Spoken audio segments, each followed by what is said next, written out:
Hello everybody, welcome back to another episode of Infinity Evolved Expert Mode on FTOG server. My name is Brink, and we're going to get down to it. We got a lot of stuff to do. I really am behind. I really want to do so much stuff, but I'm limited to 30 minutes per episode, which I'd really like to do more. And my schedule is every other day, so what I'd really like to do is be able to record every single day, but the problem is that if I do it once, like for a span of about a month, I'd like to keep it up. I wouldn't want to go back to every other day like I'm doing now if I've done a once a day type of thing. So, last we left off, we were building the silver core thaumium capped wand, but I ran out of levels, and so when I wore, let's take all of this off. When I wore my goggles, revealing, it didn't help at all. It had no, oh, it does have a V discount. So earlier it was 54, and now you see that they are 51. So it did help a little bit. I didn't have anything else, but I did build the robe soon after. And that brought it down a little bit more. 50.22, so close. But then I ended the episode before building all of this, the leggings. And so if I wear my leggings now, we can buy it now. We can finally make it. So we have 49. So your clothing apparently helps. And there are boots as well, but I didn't make them because I don't need them. We have the boots of the traveler. I built them, and they really help a lot. They can help you step up over or step assist. They help you to climb up without having to jump over things, and they give you speed. So it's really good. It's just that it doesn't offer a whole lot of protection, so I'm not going to bother wearing it, but I did want to make it anyway. So there's our silverwood wand. I will recharge it. This episode is not going to be a magic-based one. It may have a little bit here and there, but we're going to be doing some other things today. So I'm going to leave that for another time, and we're going to put our clothing back on. Let's see if I can take these off. This is my boots, yeah, and my jetpack. Okay, I'll leave the wand here. Why don't we leave it in here? All right, so you heard some screaming earlier. That was the Ghast, and I'll explain that in just a second. I do want to explain one thing, though. What I've noticed is in the nighttime, right now there's nobody on the server. It's a little bit early for them. You'll notice that my energy is going down dramatically. I don't have enough power here. This is 4, 8, 12,000 RF per tick. Not enough. So what I've been winding up having to do is to go to sleep, bring up the day, and I'm thinking of getting some power, but I don't want to just go for any other power that everybody else is doing. I want to do some special power. So I'm going to save that for another episode. What I do want to talk to you about this episode at least, a little bit of changes that I did with the mob spawner. You'll notice that it used to be fan driven underneath. I took all the fans off. You can put fans underneath the ground and it'll blow things from above the ground 2 blocks high, and even 3 blocks high if you're far away from the fan. That scared you, didn't it? But I since turned to conveyor belts for a special reason. I wanted to lift the auto spawner up a bit and then get the Enderman to come to the center and be hit by spikes. Not just the Enderman, but the Wither skeletons. But then I thought to myself, this actually would work for Ghasts. So I ran this for Ghasts for a little while, and it worked great. But then I thought to myself, to kill them even faster, I put in just yet another spike underneath. So the conveyors are actually speeding up, and they have glowstone on them. The conveyors are speeding up the mobs to come to the center, if they can fit through, and land in here.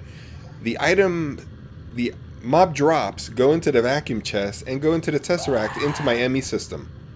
This is feeding the essence, the mob essence from the witch farm above, which, as you remember, what is this doing here? Can Enderman move stone? I didn't know that. I thought they only moved dirt. Well, actually, they can take watermelons too, as I recall. But let's fly away real quick so that cobble can fall. I don't want to turn off my magnet just yet.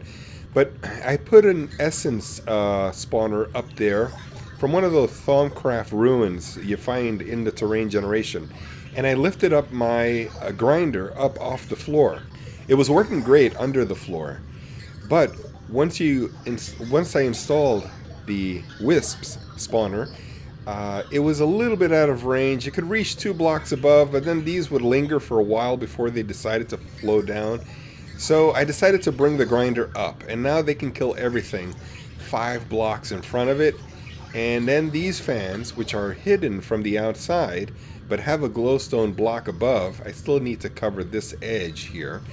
They blow what they can further toward the grinder. That's been working just fine. That's where I've been getting, from the last episode, that's where I've been getting all of these ethereal essences, and I've been getting a whole lot. I want to automate this system and use the ME to do a lot of it. But I've been running the Ghast spawner because I need a lot of tiers. And let's take a look at the tiers real quick. We have 1,500. I need about 9,000 more, I think. You know, I was trashing all of the spider eyes. I stopped doing that. I stopped trashing all the spider eyes, so I should have some more. Yeah, I just started collecting them back again about an hour ago. So we're going to collect the spider eyes. I need a lot of those also for the draconic things that I want to do. So all of these spikes, including the one down there, all 5 of them have looting 3, Reaper 5, and Sharpness 5. That's a one-hit kill with these kinds of mobs. They don't have armor. So they die instantly, as you can see. As soon as they spawn, they die. The auto spawner, if you take a quick look here, can you see it under the spikes? The spikes are actually covering the auto spawner. So this is plenty of room, and that's why it was designed like this. I wanted plenty of room so that the auto spawner would be in the middle and not be impeded to spawn in ghasts, which need 5x5. So this is more than they need, and I've been getting plenty. So it's fine. We'll close that up. We will switch this now because I want to go to, let's see, I wanted to run Enderman for a while. Actually, I do need Wither Skeletons more, I think. So let me run the Wither Skeletons for a while. Yeah, we'll let that go. Actually, no. I'm going to put the Enderman.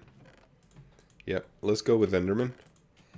Because I do need a lot of pearls. I'm only at about 300 to 500 pearls, I think.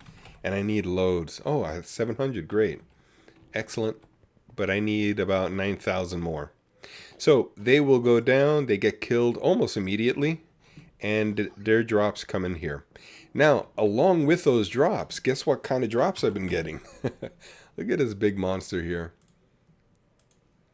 I got one of the Wither Skeletons and an Enderman, which I don't really want, but I do want these 2. I got 2 Ghasts and 1 Wither Skeleton. Excellent. And that's what we're going to work on today. Alright, before we continue, I did remember, I wanted to talk a little bit about this, and then we're going to rush into the mob spawner business. Okay, so back at spawn, back at the spawn base, this was my first house, by the way, if you don't know. If you watch episode 1, you'll know that. We built, let's see, what was I coming here for? Yes, these. We built immersive engineering, coal coke, and blast furnace ovens. Now, this works fine, except for one thing. You can't export the finished product, which is the block of coal coke, out of it into this. I've tried conduits underneath, I've tried conduits on the side, I've tried all the sides, even on the top here. It won't export out.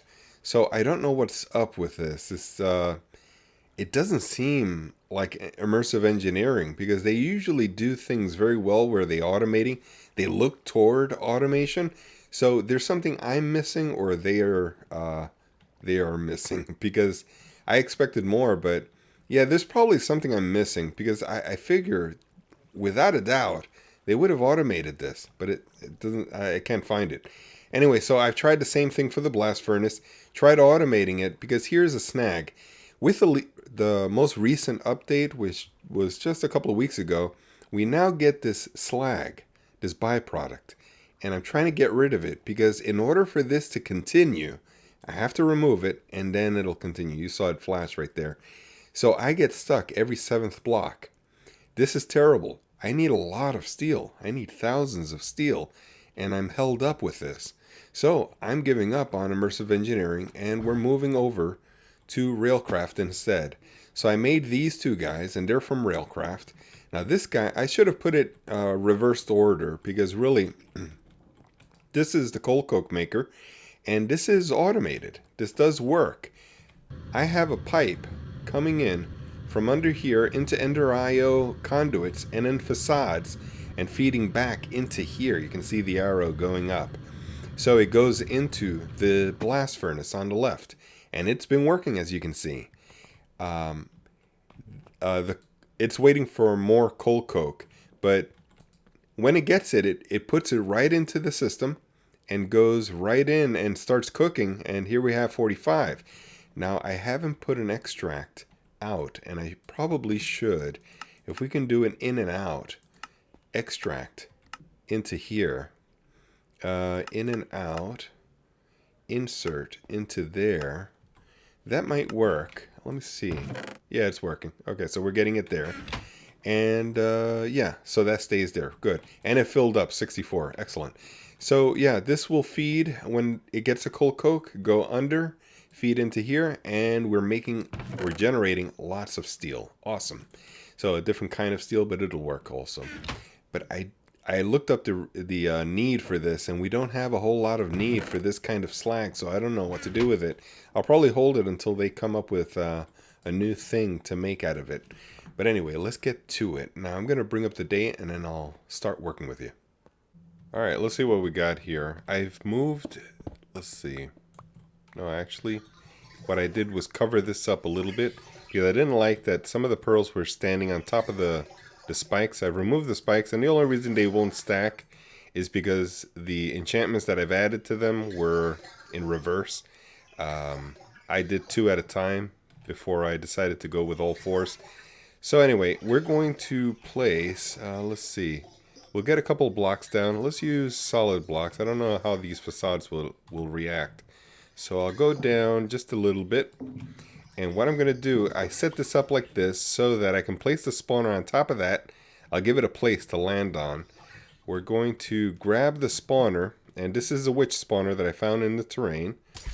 We're going to grab him and place him in the place before converting him. So I could convert him first, but I'm not sure because I haven't heard anybody talk about being able to move a draconic stabilized spawner with a portal gun. So I don't want to take any chances. I do know that the portal gun can move regular spawners, so I'm just going to drop him there. Oops, it didn't drop. Let's see, let's try again. This is kind of glitchy. Trying to get him in the shelf there. And G. Okay, good. Now this is a dark place, so that's why they're spawning. Let's see, do we want to add some torches? Yes, we do. Only because I have torches available. Alright, let's just cut him off. Actually, you know what? Let's put it down here. This will help a little bit, even though it won't kill all of it. Alright, so to do this is the first time for me doing this, so let's see if we can do this. To convert them, we're going to need a draconic core. According to the instructions, draconic core. And we can go over the recipe for it. Draconic core, in case there's anybody wondering. This is it. This is draconium ingots, gold, and diamonds. Pretty cheap once you're in mid-game. It's doable. Let's put him down. Now all we need to do is just right-click him. And that should convert him. No shift right-click, just regular right-click. And stabilize mob spawner. Mob type is witch.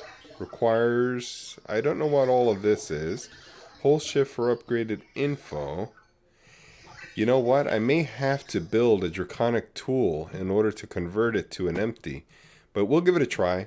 What I want to try is a skeleton spawner. And I had the choice. You know, I forgot to mention this. I had the choice of doing this ritual up here and having the grinder kill him, or doing this ritual down here instead and have the spikes kill him. The reason why I wanted down here with the spikes is because these spikes have looting 3. The grinder doesn't have looting at all. It's just a regular, it reacts sort of like a regular player kill. So let's see, we'll right click this, and yes, it did convert them. So we did the procedure correctly. Awesome. I still saw the witch there, so I was kind of worried there that we would have to use a draconic tool, but I guess we don't. It's working. Perfect. And so the auto spawner, the MFR auto spawner is behind this block here, so we can still spawn in ghasts or whatever mobs we want. But yeah, this is a whole lot better. Let's get rid of this so that the skellies can actually fit under here. This was measured to the T so that they would be able to fit here. The only thing we're missing now is the spikes, and the spikes will go on the spawner itself. There's still plenty of spawnable area for them to spawn. 3 blocks, or 1 block above, 1 block in the middle, and 1 block below, and 4 blocks out in all directions. And so we'll just place the spikes all around. And oh, you know what? Before we tap the last one, there is something we can add to this to increase the tier on this, and that is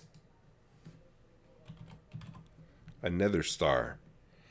The nether star will act like a cursed earth under the mob spawner in that it will keep it activated even if I'm not near the spawner. So I could be even offline. As long as the chunk is loaded, it will continue. So there it is. And now it will act like a player is always nearby it. So awesome. And that's not costing me any mob essence, which is great. I can keep my mob essence. You know, I love my mob essence. Next thing we're going to do, we can add a notch apple. And that is gold blocks. Let's see, we'll make 8 gold blocks. Yep. And an apple. Now I have 2 types of apples. I don't know what this apple came from, but it doesn't seem to work for notch apples. I've needed notch apples in other recipes, but this doesn't work, but the regular one does. I don't know where I got that from. But anyway, so this spawner is not costing me any RF nor mob essence, which is great. So we'll do this, and what that does, oops, let's get out of here real quick, is it'll increase the spawn rate a little bit, because it won't be affected by this light that's inside. There is a lot of light in here, which will slow down the mob spawner. Remember, it is a vanilla type of mob spawner, in that it needs a certain light level for it to operate, but no more. With the notch apple, we've shut off the light requirements, and so this will work. Now, one thing I want to do is add some redstone control so that we can actually slow down the mob rate. I can put a limiter inside my ME system to measure how many skulls I have, and that will also slow it down. Another thing I could do is actually drop these spikes just a little bit lower so that more surface area for them to get killed. Alright, just got back from break, doing a little bit more remodeling. I changed a couple of things around that I want to show you, but I've also created this new pod. Alright, all of this is done. So I extended out a little bit from the original mob farm, and now we have another double here. And I think I may move the skellies over here, but it seems to be working just perfectly. I've been running it for a while now. Let's go check it out. I just had dinner, so it's been about an hour. Skulls. We have 113. It's picking up, and I've seen people with thousands. We'll get there, but yeah, we're not there yet. Anyway, so I think it looks nice. It looks pretty good. Let's go inside for a second, and you'll see that I have fans that'll blow the ghasts to the center. And that's the main focus of this building here, is that it'll be dedicated only for ghasts, just to get them out of the way, because if they're too close to the base, then I have to hear their screamings and stuff, and I'm not into that. So, as far away as possible. Anyway, if I turn on these fans, it should blow them toward the center, and they can't escape it. They can't fit above it. They can't fit below it, because we have this post here. So they have to go into the spikes. Now, eventually, if they're out of range from the fans, that's fine. But sooner or later, they will get into the stream of the fan and get blown into the spikes. Now let me show you some x-ray here so you can see how I wired this. The redstone circuit will turn the spawner on and off from a lever that I've connected out here. And I've used the carpenter lever because it looks nice. It stands out as red. So if we look inside, you'll see that it'll turn on. Let's see if we can turn it on. You see that how it glows there? That tells you that it is on. Now it's about to turn nighttime, and I caught another witch spawner from a circle. So I think what we can do is, instead of going to sleep, let's just risk it and go ahead and place this guy. Oh, there he is. We can get out of his way. Okay, I got poisoned. That's fine. It'll run out. Just bear with me. I'm going to drop him into the spot here. And hopefully I left the space. I don't know if I left some transparent glass in there. Looks like there is space. Let's drop him. Okay, he's dropped. Perfect. Now we need to do the ritual. You know what? I'm going to go to sleep real quick. Let this poison run out. I'll bring it right back. So I got the Draconic Core. I just need the souls now. So let's grab one of these guys. Well, they're huge. And I don't think it'll spawn anymore with 2 spawners because I think there is a mob cap on spawners. Oh, I just got poisoned again. No worries. Alright, so let's do the Draconic ritual thing where we stabilize this spawner. And then we drop this huge guy, who's blocking my view, into here. There we go. Awesome. And let's close this up before he shoots my base. Gotta be careful with this. This is another good reason for making this spawner as far from our base as possible, because sometimes they can see you through the corners, through the edges. And so standing at such a far angle makes it difficult for him to see that you are close by. Now, one thing I didn't do is do the proximity upgrade, which is, what was it? A notch apple. Let's do that. So we're going to need the gold again. And that was 8. And we'll use the special apples, which are normal. They're special. And we'll cover this. Let's put that there. And then we need another star. And I don't think I have any. No, I don't. Let's see. Let's pull it up by star. I'm going to have to get a star real quick, though. Alright. And the star is, as I recall, to make it spawn, sort of like Cursed Earth, where it'll just keep going, even if you're not in the immediate area. I believe that's right. So, he should be able to spawn at the moment. There we go! Get me out of here! Alright, there's 2 in there. If they don't get killed soon, I'm going to have to shut off the farm and see, sort of troubleshoot this. You know what I did forget to do is turn on the fans. So, alright, let's shut it off. Troubleshoot time. Let's see where the lever is. It's down here.